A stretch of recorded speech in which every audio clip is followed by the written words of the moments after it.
like different spots here and there, but like she's also good for what I've seen of her. And like, yeah, man, it's gonna be just fine. And they're gonna, and after the match, after Bozilla, makes a play, the big play when Julia was him, she's gonna put away Sari, and then Sari puts away Julia. Like they want a singles match. Julia wants a singles match, and then they play the video package, and they say, "Hey, we're gonna have a Sumo Hall show July 13th, and we'll call it Summer Destiny." And I was like, "This is the show. This is the Sumo Hall show that Fumi slipped and said it was going to be the first show, but it wasn't." So like they're doing basically they had their Kurgan Hall launch show. They have a tour that's going to set up and lead to Sumo Hall. And right now, I watched Flash and Champions. I watched that crowd. I watched the matches. Then I watched this main event, and I watched the crowd and this Kurgan and the excitement in it. And it feels a lot like WWE versus AEW as far as crowd excitement right now. Sleepy crowd, kind of jaded. You've seen it all, whatever else, versus this new thing that's fresh and everything, and like the crowd super hyped, and like it's that's where the similarities in as far as that discussion. But like it feels like we have two major Joshi promotions, two serious major Joshi promotions right now. Yeah, man. About this tag match, I really enjoyed this. I thought it was cool to finally see Julia back in action. It felt like it had been forever. She's just been kind of like this news item rather than a wrestler. And I'm here to say I am now a big fan of the Sun God. You finally caught on now? Yeah, I understand. I'm glad you do. You got to watch that match he had with Mako in Sendai, like in 2019. That matches are crazy. I think that match is, well, it's not better than Mayu match, I don't think, but it's better than the match we just watched today. Yeah, like she like the entrance, like the entrance, the music is raw. When she makes her entrance, the temperature in the room changes. Like, and it's like, yeah, like a real like boss is out here now. Like, and enjoy the way she was dumping people on their heads and shit and hitting hard, and like she's got this look on her face where it's like, nah, I ain't here to fuck around at all. Like, and I was just in Stardom, and now I'm here, and I'll work between whatever fucking company I want because I'm that bitch essentially. Like, and Bozilla, a big, awkward, hilarious, fun wrestler. Like, it's hilarious. It's like the good like the best days of Braun Strowman, like when he was like finally wrestling Roman. It was like he athletic for the size. The looks like dimensions look kind of like, I can't believe there's someone's this size. This in the world. Crowd took to her immediately. She came out there with the big V on the back, representing the Velk Alliance group. Yes, the Velk Alliance group.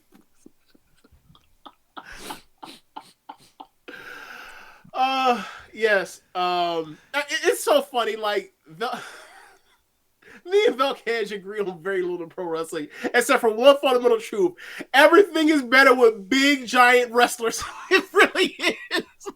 It really is. Big, huge human beings slapping and slamming to each other. It's so much better. It's so much more believable. It's so much more like what's the word? Larger than life. That's the term. It actually feels larger than life. But yeah, man, this match was a blast. Some of the camera angles actually betrayed Bozilla, made it like a damn goober. But bro, that's okay though. Bozilla was okay. Like, "Fuck this! I ain't running no ropes. Like I'm gonna expose the business. Shit, I'm gonna expose the business." I'm not doing the struggle on the ring steps. I'm just doing it here because I don't think I can get my ass through the bottom rope to make a save if I need to. We're just going to do it right here. Tommy, I don't give a damn if you was a Red Belt champ for 100 days. You just grab my ankle like you a geek. Oh, my God. The way Julian and Tommy bumped for this one was ridiculous. Bro. Neither one of them bumped for Shuri like that. Bro, then Bozilla at the end, she's like, "You know what? I'm going to appeal to Rich Ladder now. I'm going to do a flip." Like... She did the second rope, the Keith Lee middle rope moonsault. At the end, when they showcase both belts, she just rips the belt out of Julian's hands and puts the red belt on her shoulder.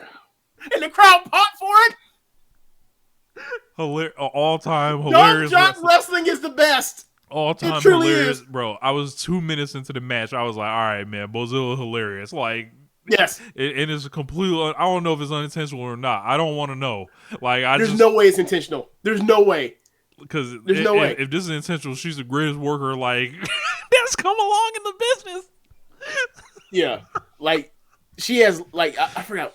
She has a very few matches, but like you can see there's tools there. Like if she ever gets to being as good as Megan Bain is, because she's so like it's over because like she's so much more like naturally charismatic than Megan is. Mm-hmm. So yeah, if she ever gets even close to that good as far as technically, like she can be like Reggie Bennett, Awesome Kong level like Monster Gaijin in Joshi. Yeah.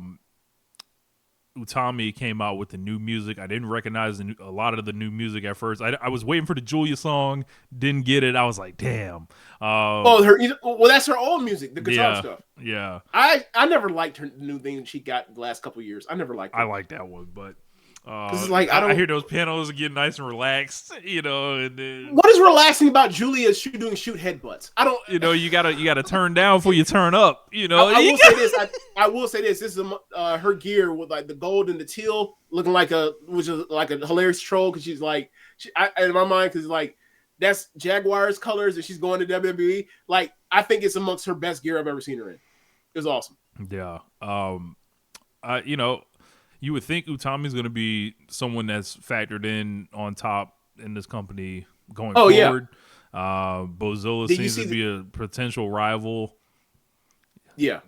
I think they're, so they announced for Sumo Hall, they announced Julia versus Suri singles match.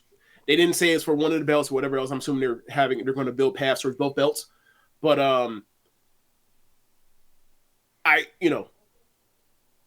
I think that like they're setting the path for like they do their match. Julie gets her win back at Sumo Hall, and then like Utami's probably the first champion. She probably beats Bozilla to win the red belt, and then they do Julia in Utami for the red belt at a later time or at the end of the year or something like that. Mm-hmm. But yeah, it was really impressed, and like. Mariah Chiaki, like Mariah, she's lost weight, like she's slimmer. Not that she wasn't in shape or anything before. She was already, brolic and everything, but like she's slimmed down and like she did this like, the Will Ospreay like flip kick or like flip off someone's chest and land on their feet. Yeah, she used it as an impact kick in that match. Yeah, and a few other things like it's almost like she slimmed down so she can like. Justify the part where she was like always really more of a technician than a brute, and so it works better now. Before because she would do that stuff and be like, just fucking clothesline her. You have the best clothesline in the business.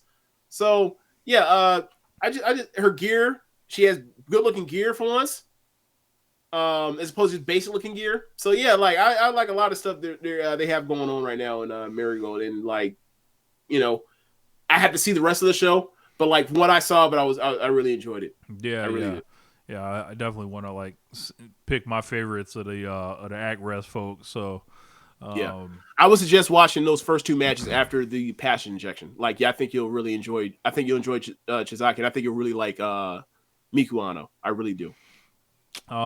So we also had.